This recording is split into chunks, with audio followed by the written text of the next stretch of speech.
Yes, my friends. It's OGP, the One Giant Podcast, where you know that we are your host. Over here, Adam Barmbrecht. Over there, Andrew Makwitz. We're healthy, we're wealthy, we're wise, and we're diving in on what could be, I don't know, the most important game of the season for the Giants, at least the most important game for this week, Andy. Going to Denver, Mile High Stadium, taking on the Denver Broncos in what does feel like the next big challenge for Jackson Dart and the Giants, given how good this defense is going to be. But there's already a little bit of energy around this game ahead of it because of how impressive Jackson Dart and Cam Scatterbo have been, and maybe how boisterous they are too.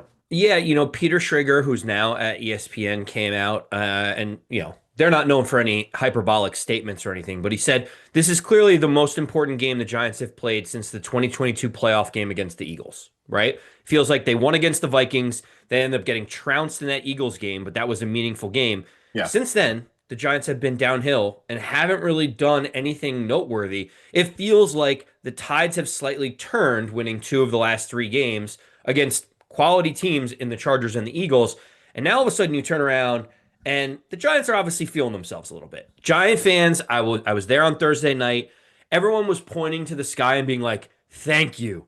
Oh, Finally." Like it felt like a therapy session for about 80,000 people being like, "Wow, like we went into a game and we like dominated every facet. It was almost never in doubt." And you kind of looked okay. and like, is there more of this to happen, or was this just like a fleeting moment in time, like ships passing through the night, like one magical night, Adam, or is it something that's sustainable?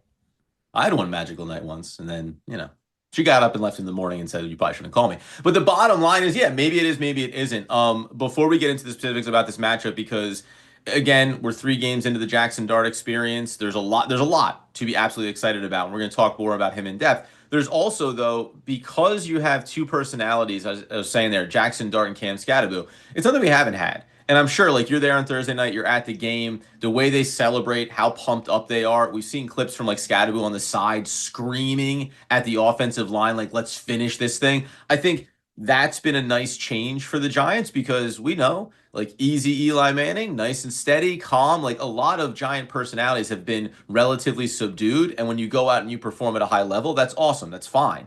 But this group is young, hungry, probably frustrated that they weren't winning games early on or coming off of that Saints game when you thought you should have won that game.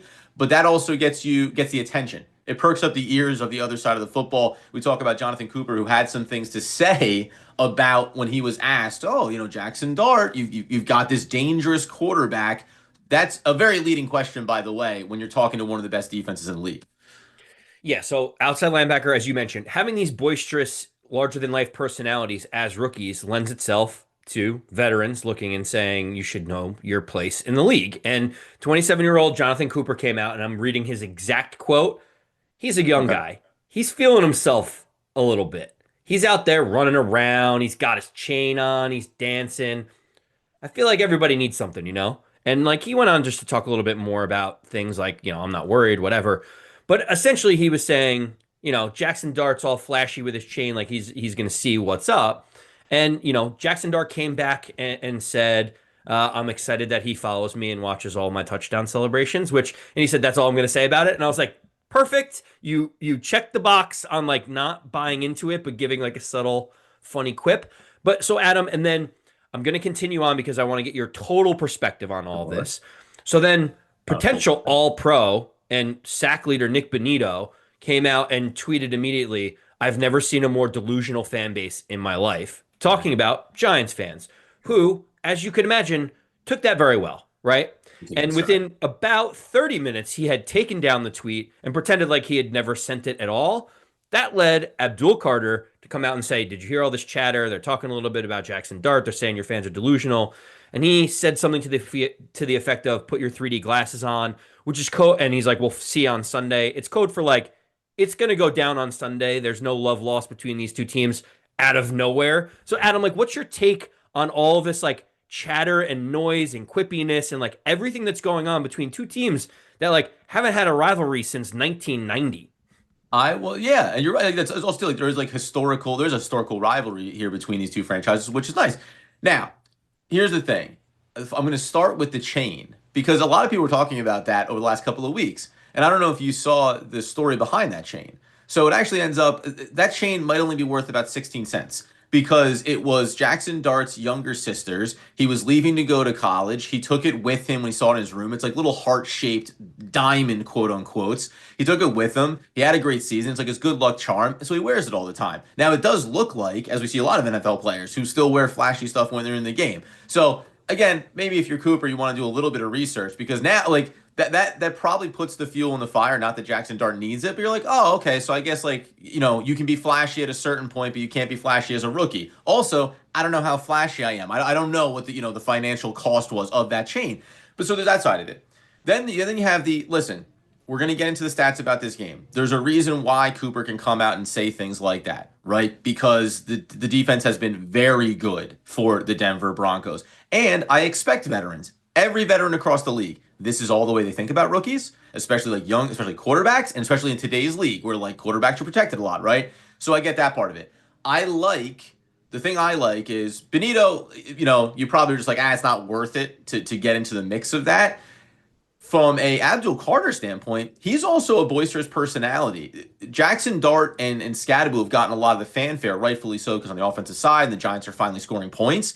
But Abdul Carter, in his own right, has a bit of a chippy personality to him. So I like the fact that this thing, full circle, I'm actually more concerned about in terms of game impact. I'm more concerned that it motivates the defensive side of the ball for the Giants. That they look at it and go, okay, defensive players are getting chippy about how they're going to come after our QB. Wait until we get out there and we get to come after Bo Nix, right? Because we know it's going to be hard for the Giants offense. The Giants defense can help level this playing field. They've been better. So I like it. Because guess what?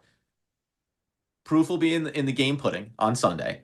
But the Giants haven't been in a position to have they hadn't played a game. Doormat. Yeah. They've been a doormat. There hadn't been a single game over the last 2 years, even with Daniel Jones. As I said, going back to the Vikings game of the playoffs, there's never been a time when the fan base and the organization and the players, and that's why you haven't heard players talk much, because there was never a time when they thought, like, we have this guy at quarterback, we have these players, these personalities that allow us to kind of be like, we can go out there and play. We're going to play with confidence. Win or lose, you're going to have a real fight on your hands. And I think that's what we should try to anticipate on Sunday, regardless of the score line or win or loss, that you're going to get a real grind out grudge match. And you're not going to see the offense or defense side of the ball back down away from it or fall out of this game and become a little bit dejected potentially.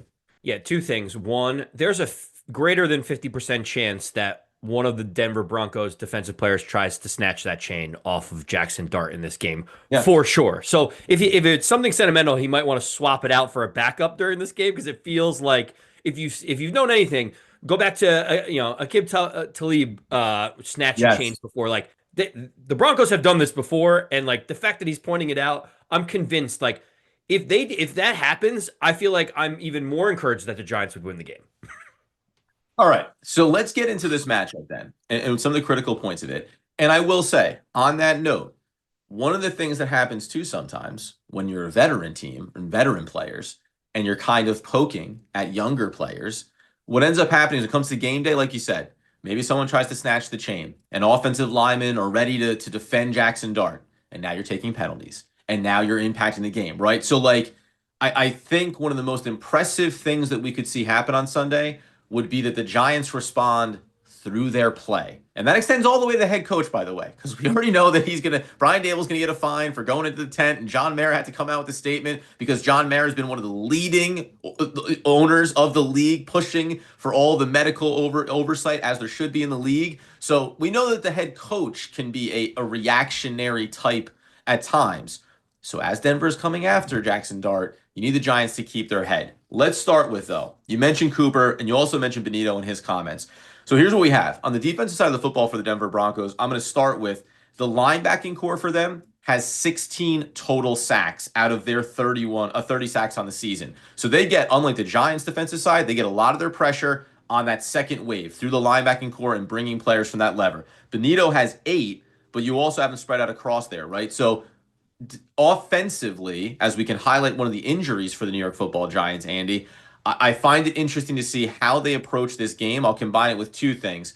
We have center starting for the Giants out for this game. We also have Darius Slayton, likely listed as doubtful, but we're presuming out for this game.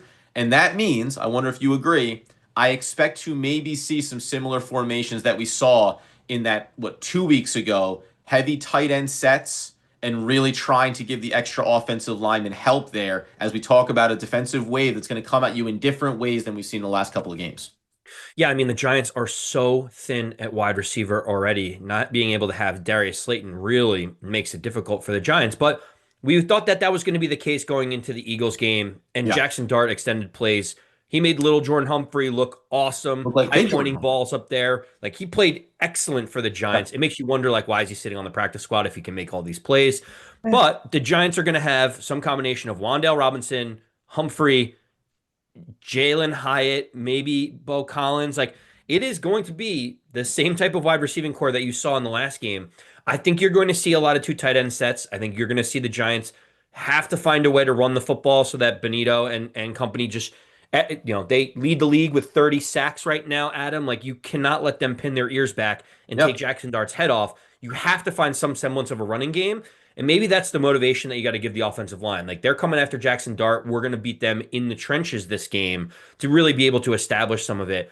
But this is, Adam, to me on offense, I agree with you. Two tight end sets run the football. But like this is kind of the game for Wan'Dale Robinson to be able to come out and have 8 catches for 95 to 100 yards and a touchdown and be like, when things are going bad in the wide receiver room, we don't have Malik Neighbors. Like, this is why in the offseason I deserve a contract extension. These are the games that make it I should get paid. So for me, I think two tight end sets, slants, Wan'Dale Robinson out in space is how I think the Giants move the ball on offense.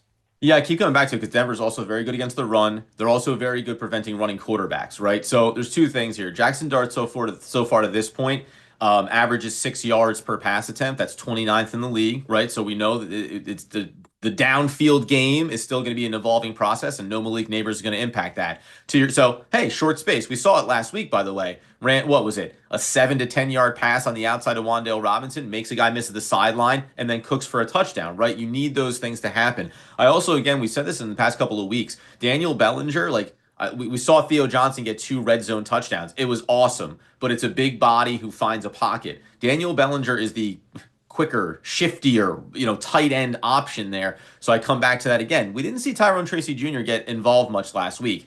I'm very curious about this game. This is a Cam Scattaboo. We know what you like to do, and Denver is going to challenge you to see if you can keep pounding your head against the brick wall, right? I think he'll break through for chunk plays. Like that's what he does. And also, if they start to shut down the run game and the legs of Jackson Dart and you start to shrink and shrink and shrink and shrink, right? Like it's going to be harder for Scattaboo to get those yards in between the tackles, especially without John Michael Schmitz to whatever level he's played at so far this season. So I keep looking at that. How do you get the hand? By the way, Scattaboo can catch the ball too. So like, how do you get into his hands out in the flat? Do we get Tyrone Tracy more involved again? Former wide receiver converted to running back. We didn't see it last week, but it was his first game back. So there are some of these things. I'm very curious to see how Brian Dable and the Giants approach this game. And I think this does extend a little high level about this is game number 4 for Jackson Dart. This is still about him developing. And there is this, there's a two agenda thing happening here. And I don't think, while it would excite me, and last week excited the heck out of me, I think you have to be a little bit cautious just about how you approach this game, that it doesn't become the Jackson Dart, getting pummeled 70% of the time and then making some really good plays the other 30%. That can be a really brutal recipe in this game. Yeah, it is. And you talk about like we've only had such a small sample size of Jackson Dart that it's very difficult to even predict what to expect in this game. Yeah. We obviously saw he's only played one road game. It was against the Saints. Did not go well for him. He's played Yep. 2 home games against 2 playoff teams, looked the part of a franchise quarterback. Adam, but the problem with not knowing what we're going to get from Jackson Dart, I know this sounds really strange, but I don't. How good are the Denver Broncos? Like at the philosophical level, like are they a playoff team? Are they a true contender or not? Because I just want to just go down the list because they've played Cam Ward in his first game as Sure. as an NFL quarterback. They played Daniel Jones, who lit them up. Then they played Justin Herbert, who lit them up Yep. and they won again. Then they got a nice dose of Jake Browning on a short week, which wasn't good. Then they got Jalen Hurts while the Eagles have not played well. And then they got Justin Fields in London. So they've got Justin Fields, Jake, like when I go through that list, you kind of look at it and you squint your Yeah. eyes, you're like, how many of these wins are actually that good? The offense hasn't been playing extraordinary. Like, what do you make of the Broncos, early on this season? Listen, I mean, part of it, take it as well. They've played the schedule they had in front of them, and this is what their record is, right? I mean, you can look inside of Bo Nix, and we know that you're still looking at what is he going to develop long term because he's only in year number two, and it's in with Sean Payton there, and you're continuing to evolve that. The one thing I'll say for them, so first of all, with Bo Nix, he's completing 65% of his passes. What does he have? Nine up, four down, and he's only been sacked 6 times. The other thing that because in this game is offensive line play, and I'll talk about those stats in a second. They have J.K. Dobbins, formerly with the Ravens, right? Mixed it up a little bit there. They have a nice complement of veteran wide receivers. I thought that Mims was going to have a breakout younger wide receiver campaign. No, they've actually been kind of like veteran heavy and balanced. So I think that they are an incredibly well coached team. I think they are a very strong defense. Maybe you can make the case again when you look at that. Is it hard to be a really good defense against the Titans or against the Bengals or against the current version of the Eagles? No, it's not. Chargers, you lose that game, you only give up 23. Colts, you give up 29. So, yeah, there's a bit of a mixed bag here. I think there's a lot of talent on this roster, and probably if you look at them, honestly, here's the funny part. I don't know why I'm struggling to define what the Broncos are at this point. But after they play the Giants, they'll have the Cowboys game. And maybe that'll be the first time because that team right now offensively is really clicking, right? So you'll get two versions of that. As an offense, you should be able to blow them apart. The Giants were able to put up points with Russell Wilson against their defense. And then defensively, this is the test. Can you go toe to toe with one of the best offenses in the league right now, who's getting healthy this week, and then you'll see them a week later? And can you expose them? So we may not get the true answer. I would say probably at this stage when they're 4-2, it's probably a soft 4-2. That's what I would say, right? You could mix up their schedule and they could easily be a 3-3 team. You could maybe paint a picture if they really had a hard start to the year and played some of the best, they could even be a 2-4 team, depending on those matchups. I'm talking about if they were set up against 4 out of 6 playoff teams, maybe the record looks different. But I think at worst, this is a 500 type of club. This is a 9-win team type of club. And that still represents a good challenge for the Giants. Because right now, the Giants are still 5.5 over under win total, a team that's supposed to miss the playoffs and have a lot to prove. But I think it's different than maybe it's been getting presented coming into this weekend I think to your point, right? Like Denver is not this unstoppable force. They just represent specific challenges on the offensive side for the Giants, especially. What I was kind of scratching at is I think that the Broncos right now are a better team than the Giants, Oh, but I yes. don't think it's like the gap between the two teams is as significant as one would look down on paper and say this team's 4-2 and trying to get a bye, and then this team is going like top five in the draft. It feels like the Let me teams ask are you this actually a question little then. bit closer than that. Yeah, I'll put the question back to you. Is this where would you rank this team on the Giants list of opponents to this point of the season? They started with the Commanders, with the Cowboys, with the Chiefs, the Chargers, the Saints, the Eagles, and now the Broncos. Where would you rank them in those 7 teams? Where does this opponent sit? Yeah, so I put them just below the Chargers, I think. The Chargers have shown that they have the ability to beat people like Kansas City and others. I don't necessarily know if I look at the Broncos wins and sit there and say like, wow, beating the Titans or the Bengals or the Jets really like screams anything to me. So I kind of have them like maybe they're obviously one of the better teams the Giants have played, but I don't think that they're Yeah. necessarily world beaters here. Before we talk about this other stat that I wanted to get to for this game, as a reminder though, the Chargers started with the Chiefs, as you said, but then they played the Raiders, who are not quite the team we thought they were going to evolve into this year underneath Pete Carroll. They played the Broncos and beat them 23-20, but then they lost to the Giants and lost to the Commanders and then got a win against the Dolphins, who are an absolute disaster right now. So you can actually look back. And this is why, by the way, they always say, the first 2 weeks, first 3 weeks, first 4 weeks. We're getting to the point in the NFL where you're like, maybe it's the first 6 weeks before you Yeah, really know yeah, what a team seriously. is or is not. And the Chiefs, with all their pedigree, are a prime example because first 2 weeks of the season, everyone was like, well, go ahead and put the tombstone together. The Chiefs are officially dead. And then slowly but surely they build themselves back into where we've seen them over the last, 7, 8 years. That being the case, the one other thing I want to get to in this game is I'm going to cut that out. Uh, the last thing I want to get to in this game is on the offensive side for the Denver Broncos. We have pass block win rate. First in the league is Mike McGlinchey, and fourth in the league is Garrett Bowles. So two of the best pass block win rates in the NFL. On the flip side of it for the Giants, we talk about key matchups. Burns and Abdul Carter are top 10 in pass rush win rate over the past 3 weeks. So you are talking about two very specific areas on each side of the ball. Like this is a who wins out. Like it's metal on metal. And I think if I came in this game with a concern, it would be that there has been times when the defense has looked impressive and has gotten pressure. But in one of those best games that we saw from them going back to that Chargers matchup, it was in a time when an offensive line had injuries and it opened up opportunities. The Giants defensively have gotten better, especially across the front over these last handful of games.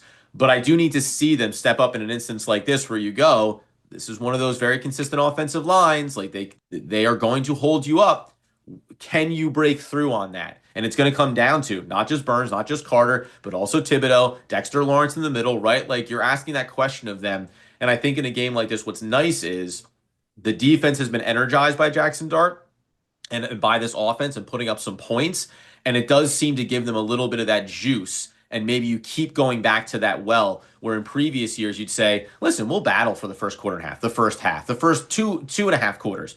But as we start to go down by 10, 14, turnover, etc., it's easy. I'm not saying anyone took off plays or reps, but it's easy to kind of know the game is sewn up. I think that this matters for this Giants team to stay engaged, stay locked in, and keep saying we can get to a place where we get Bo Nix to make a mistake, where he takes the deep shot, and maybe we get one of those turnovers somewhere along the way.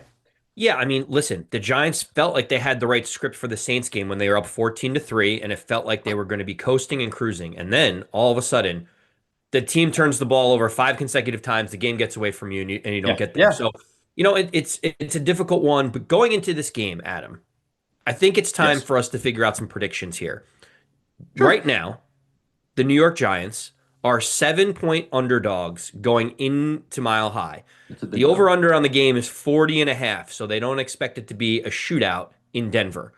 What does the line tell you? Where's your head at as you come up with a prediction for this game?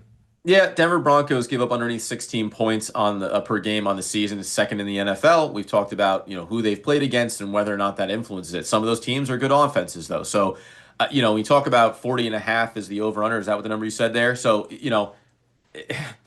what does that sound like to you? Does it sound like a 13 to 24-ish kind of game in favor of the Denver Broncos? Like maybe. I think that number to me it's indicating there's belief in the Denver Broncos defense, as there should be, and there's a distrust that the Giants offensively can keep doing what they've been doing with Jackson Dart if the legs get taken away. With the fact that you don't have a full complement of wide receivers. Surtain has 7 pass deflections on the year. They have 31 total for the season. One key thing I like about this, and I say like in quotations very specifically, is that I mentioned before about having 30 sacks. The Broncos only have 31 tackles for a loss. So that's one play, non-sack, that has been behind the line of scrimmage. So it means if you can hold up and protect the quarterback and avoid those negative plays, you're probably going to be able to kind of inch your way down the field. I am hard pressed. I really, all week long, I was saying, I don't think that the Giants can win this game. It's on the road. I think it'll just be a little bit of a gut punch. And also, I'm going to put a ton of stock in the way you said earlier. Jackson Dart didn't take the bait coming back from Cooper and his comments, right? It was, hey, I'm glad that he follows me. I hope he enjoys my highlights. It's lovely. He has shown to be a very disciplined, even though boisterous and energetic and has all the bravado, he seems to be very disciplined. Like he seems to go into the film room, he's learning as best he can. We know he's still taking too many hits, but I do get this sense that this young team with this core around them now understands that it is great. That was an awesome win against Philly. You need to go right back to the well. And there is a bit of a season kind of at a fork in the road here. You win this game, you're 3-4. It gets you a couple more weeks to see how this team evolves. I'm going to take the Giants. I'm going to take the Wow. Giants to win this game, and I'm going to take them to win this game 23-20. I mean, that feels like the pathway for the Giants to have a victory is, I mean, I'm saying this about a team that put up 34 points last week, but it doesn't By feel the way, like, sorry, real quick, because this is an Andrew Makowitz special defensive touchdown for the Giants. oh, Thank you. I love my Thank you. defensive Thank touchdowns. you. I really do. And you know what? But that's not a bad call because Bo Nix is one of the least accurate quarterbacks in the league at taking shots downfield. So if there's a little bit of pressure and we got a guy like Tyler Nubin or Drew Phillips that's able to change a play, like that could be a really good situation for the Giants. So, Adam, I came into last week's game and said, funny things happen on short weeks, Thursday night football. I ended up predicting the Giants to get a victory in that game, That's true. albeit a very close victory in the teens instead of doubling them up 34-17. I really want to pick the Giants this week. I Yeah, you really do. do. But Oh, the injury to Darius Slayton, while people, he is much maligned right now for that Saints game, it does matter because it just means we've got the next man up who's getting activated off the practice squad, right? right. I don't like that John Michael Schmitz has started to look good. He had one of his best games, one of his best, PFF grades and everything else. And now he's going to be out. And we're talking about Austin Schlottman and others, depending on what happens.